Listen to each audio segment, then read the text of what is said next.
దోస్తులు అందరూ ఏం చేస్తున్నారు? అందరూ బాగుండాలి. అందులో నేను కూడా ఉండాలి. బాలామృతంతో బూరెలు చేసుకుందామా? ఎమ్మీగా ఉంటాయండి. పిల్లలు, పెద్దోళ్ళు, షుగర్ వాళ్ళు కూడా తినొచ్చు. ఏ మాత్రం ఇబ్బంది ఉండదు. బాలామృతం మా ఫ్రెండ్ అయితే పంపించింది. పంపించి చాలా రోజులైంది. నాకు చేయటం కుదరలేదు. రోజు అడుగుతానే ఉండిద్ది. చాలా బావుండిద్ది చేసుకోవే అని. ఈరోజైతే దానికి ముహూర్తం వచ్చేసింది. బాలామృతము అదేనండి మన పిండి బళ్ళో ఇస్తారు కదా పిండిని. దాన్ని ఎంత కావాలో అంత తీసుకొని దీంట్లో స్వీట్ కావాలంటే పంచదారనేసుకోండి, లేక బెల్లాన్నేసుకోండి. నేనైతే ఏమేయలేదు. వాటర్ పోసుకొని తగినన్ని గోధుమ పిండి కొంచెం వేసుకోండి. కలిపి కాసేపు పక్కన నానబెట్టేసి పక్కన పెట్టేసేయాలి.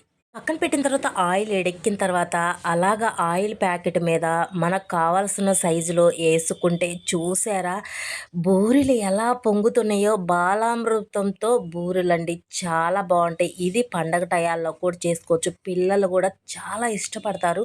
ఇది షుగర్ వాళ్ళకు కూడా బాగా హెల్త్కు మంచిది. చాలా బాగుండిద్దండి. తక్కువ అంచనా వేస్తాము. ఇది అంగన్వాడీ బళ్ళో ఇస్తారు కదా అని కాదు, హెల్త్కు చాలా మంచిదండి. రెసిపీ చూసారా ఎంత బాగుందో. తింటంటే అసలు నోరు ఊరిపోతుందండి. ఎంత బాగుందంటే అంత బాగుంది. ఇదే నేను ఫస్ట్ టైం చేద్దాం. మీకు కూడా నచ్చినట్టయితే ఇలా ట్రై చేసి చూడండి. పిల్లలు, పెద్దలు ప్రతి ఒక్కళ్ళు తింటారు. మన ఛానల్ ఫస్ట్ టైం చూస్తున్నట్టయితే సబ్స్క్రైబ్ చేసి లైక్ చేసి తెచ్చాను. Okay, by by.